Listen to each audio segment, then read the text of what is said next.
নমস্কাৰ বন্ধুসকল, মই ঋতুপৰ্ণ শৰ্মাই আপোনালোকসকলকে স্বাগতম জনাইছোঁ মোৰ ইউটিউব চেনেল RPS প্ৰেজেণ্ট টিভিলৈ। চ' বন্ধুসকল, আজি আপোনালোকৰ মাজত লৈ আহিছোঁ এই বৰ্ষৰ সূৰ্য থিয়েটাৰ এখনি হৃদয়স্পৰ্শী নাট, যাৰ নাম নহস্ত ল'ৰা, আৰু এই ৰচনাৰ পৰিচালনা কৰিছে প্ৰশান্ত মেনাই, য'ত অভিনয় কৰিছে আমাৰ কমেডি কিং মৃদুল ভূঞা আৰু লগতে সুকন্যা ৰাজগুৰু। আৰু সেয়েহে তেওঁলোকৰ এই দুৰ্দান্ত অভিনয় আজি আমি উপভোগ কৰিম।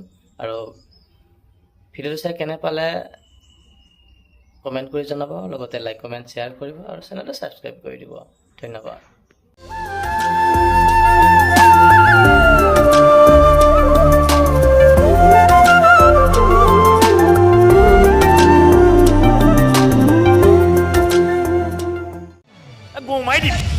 গোমাই দি বুলি ক'লো ভালো কথা কবি চিনালে জনালে যদি ছোৱালী মই ৰাতিৰ ভিতৰত বিয়া পাতি আনিব নোৱাৰো। কি কথা ক'বলৈ আহিছ? কি হ'ল? মোৰ ধনী ঘৰৰ একমাত্ৰ ছোৱালী তাই। কি হ'ল? তোৰ কপালত লটাৰী লাগিছে, লটাৰী। মুঠতে তই কাইলৈ দৰা হ'বই লাগে। হ'ব দে। মই সেই বাঁহৰ কাছাত বজাৰত বহি থকা সেই বাঁহৰ কাছাৰ সেই আলফুলীয়া সেই নিমাতি সেই ব্ৰইলাৰ মুৰ্গী নহয় যে কোনোবাই দিব কাটি বাচি তেলত পেলাই দিব কৈ দিলো। কিন্তু মই বুঢ়া হলি গোমাই দিম। এনেকুৱা সুযোগ আৰু জীৱনত নাপাবি। তোৰ কপালত লটাৰী লাগিছে, লটাৰী। হ'ব দে। ধনী ঘৰৰ ছোৱালী বিয়া পতাই এই গদাই সুখৰ লটাৰী কিনিব নিবিচাৰে কৈ দিলো। কিন্তু ভাবিছিলো তোৰ অভাৱবোৰত দূৰ হ'ব আৰু সেই নিৰ্দোষী ছোৱালীজনীয়েও সমাজত বদনামী হোৱাৰ পৰা ৰক্ষা পৰিব। সিহঁতে কাইটিক আশাৰে মাতি পঠিয়াইছিল। কি জানিবা সেই দুৰ্ভগীয়া ছোৱালীজনী মুখলৈ চাই কাইতে বোৱাৰী কৰিম বুলি কথা দিয়ে। ফাল্টু কথা নকবি।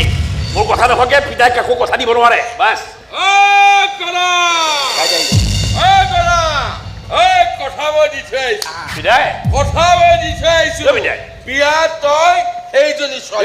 কি কথা কৈছো? জানি নাপাওঁ, চিনি নাপাওঁ এজনী ছোৱালী হঠাৎ মই বিয়া কেনেকে পাতিম কচোন তই? টকা পইচা গাড়ী মটৰ হোম পুৰোহিত একোৰে চিন্তা কৰিব নালাগে। কেৱল দৰা সাজি যাবি, হোমৰ গুৰিত বহিবি আৰু ছোৱালীজনী বিয়া পাতি। কি কথা কৈ আছ পিতাই? চিনি নাপাওঁ, জানি নাপাওঁ এজনী ছোৱালীক মই কেনেকে বিয়া পাতো কচোন তই? ইয়াক বুজাই দে, ইয়াক বুজাই দে। ভাত ঢোল কোবাই মাছে মাংস খুৱাই বিয়া এখন পাতি যিমান সুখ পোৱা যায় নহয়, এজনী দুৰ্ভগীয়া ছোৱালীৰ ভাঙি যোৱা বিয়াখনৰ হোমৰ জুইকুৰা জ্বলাব পাৰিলে সুখৰ লগতে কেনেকুৱা কথা কৈছ? হা, তই এখন মুখেৰে আমাক কি জ্ঞান দিছিলি? বোলে কেতিয়াও লাগিলে পেটত গামোচা বান্ধি থাকিবি, লোকৰ পইচালে তই লোভ নকৰিবি। এতিয়া কি কৰিলি? দৰিঙৰ ছোৱালী বিয়া কৰাই তোৰ পিতৰে গদাক তই সুখী কৰা কিয় পৰিকল্পনা কৰিছ? কিয় কিয় কৰিছ? এই গদা শুন, তই যেনেকে গৰীবৰ সন্তান হোৱাটো অপৰাধ নহয়, ঠিক তেনেকে সেই ছোৱালীজনীও ধনীৰ দুলালী হোৱাটো একো অপৰাধ নহয়। সেই কুঞ্জলতা কাকতি আৰু সেই তেওঁৰ ঘৈণীয়েকৰ তেনেকে ভৰিত ধৰি মোক কাকতি মিনতি কৰিলে মই ভাবিবলৈ বাধ্য হলো যে গৰীবো কেতিয়াবা সদাগৰ হ'ব পাৰে, কাৰোবাৰ সৌভাগ্যৰ সদাগৰ। নিচা লাগিছে বুলি ভাবিছ? এই নিচা লগাব পৰাটো মদৰ চৰিত্ৰ, আৰু নিচা খোৱাৰ পিছত একে খাৰা হৈ থাকিব পৰাটো মদ খোৱাজনৰ দায়িত্ব। থপ মাৰি নধৰিবি, হ'ল খাৰা। তই বিয়া পাতিব লাগিব, বিয়া পাতিব লাগিব। ফিটিং হৈ আছে। এইটো হ'ল খেৰা, এইটো হ'ল পিতাই খেৰা। এইটো যদি খেৰা হয় এইটো কি হ'ব? হে, খেৰা কথা ক'বলৈ আহিছে। তোৰ বিয়াখন হৈ যোৱা হ'লে কাইতে অলপ সুখী হ'ল। গোমাই দিম বুলি ক'লো। আহো দে, ফাল্টু কথা নকবি। যা, মানুহক খবৰ দিব লাগিব যা নহয়। যা, তই যে দৰা হ'ব যা নোৱাৰো যা। এইফালে মাথা বেয়া কৰি ক'লে যাব ওলাইছ? লৈ যা, এই ছোৱালীজনী দিবি। লৈ যা, লক্ষীমাকে সেন্দুৰ টেমা। এইটো দি কবি যে গদাই তোমাৰ বাপেৰ টকা পইচালৈ লোভ কৰি বিয়া পতা নাই। এজনী ছোৱালী বিয়াখন ভাগি যোৱাৰ পিছত তাই মানসিক অৱস্থাটোৰ কথা ভাবিহে মই তাক বিয়া কৰাব ওলাইছো। আৰু কবি এই সেন্দুৰৰ টেমাটোৰ সেন্দুৰখিনি যাতে কেতিয়াও কপালত ম্লান পৰি নাযায়। যদি ম্লান পৰি যায় এই গদাই কিন্তু বৰ কষ্ট পাব। কবি তাৰমানে কাইলৈ তই দৰা হবি। দৰা হবি। এই কাইটি কাইটি, দৰা হ'বলৈ ৰাজি হৈ গ'ল। লক্ষী মাৰ সিন্দুৰ পিন্ধা আমাৰ গদাই কাইলৈ বিনোদৰ কাইটি ঘৰলৈ পুৱাৰি আনিব আৰু এই ডম্বৰু তৰাই ছাতি ধৰা সখী হ'ব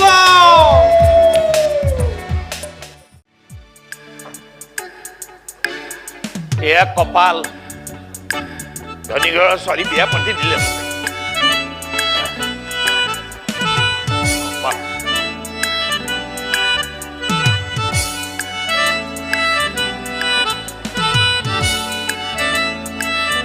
এইখন শেষেই নহয় কি বস্তু এইখন ভগৱান খিৱালি জাল কৈ ডাঙৰ দেখোন কি বস্তু ভাগ ইমান দীঘল মেলিম কেনেকে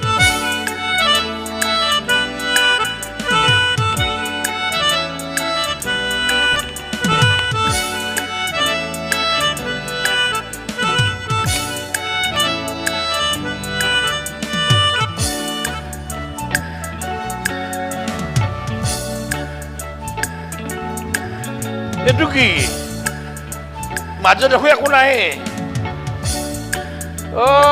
হাত থকা ৰুমাল হাত থকা ৰুমালে হ'ব কি বস্তু দেই মই ধৰিব পৰা নাই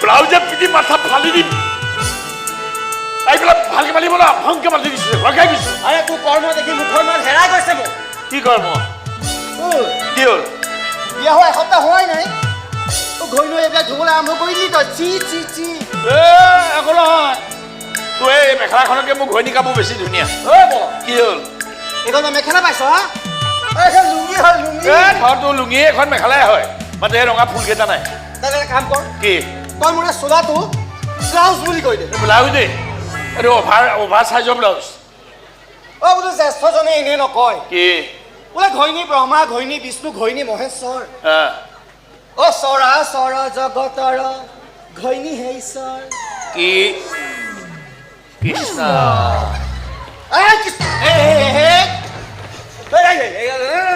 পালি কবি পাইছ দিয়া ধনী ছোৱালী বিয়া কৰা পাইছ নে বুজি পালি এতিয়া মোৰ অৱস্থা পাইছো পাইছো পাইছ কিন্তু তোৰ কথা শুনি মোৰ নামটো ডম্বৰু আছিলে নে ডালিমী আছিলে সেইটোৱে পাহৰি চাই ল কোনো নাই মই এইফালে মুখে আছো ফটকে চাই ল কি চাব লাগে হা ডম্বৰু নে ডালিমী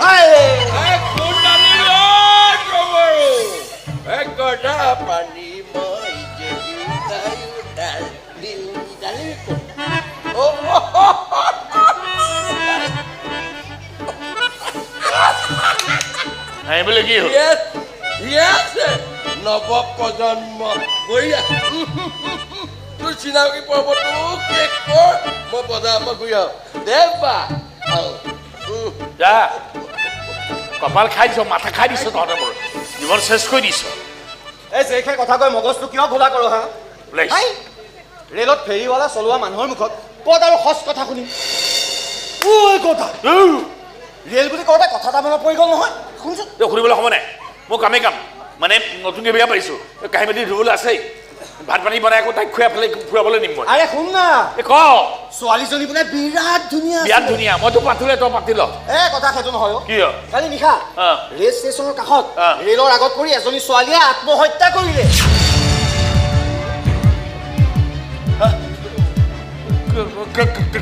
কেনেকুৱা দেখাত কেনেকুৱা ছোৱালীজনী সেইবোৰ মই নাজানো নহয় বজাৰত আহি থাকোঁতে শুনিলোঁ চাব নোৱাৰি তই শুনি আহিব নোৱাৰি ভালকৈ চাই আহিব নোৱাৰি আৰে মোৰ কি দৰকাৰ পৰিছ মৰা মৰি গ'ল লাগি থাক মোৰ কাম আছে মই চাওঁ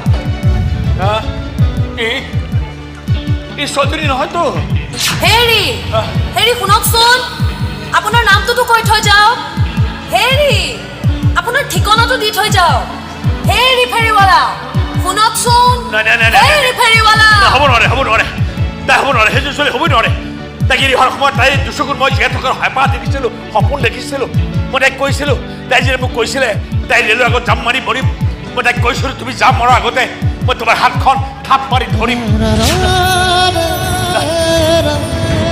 रा रा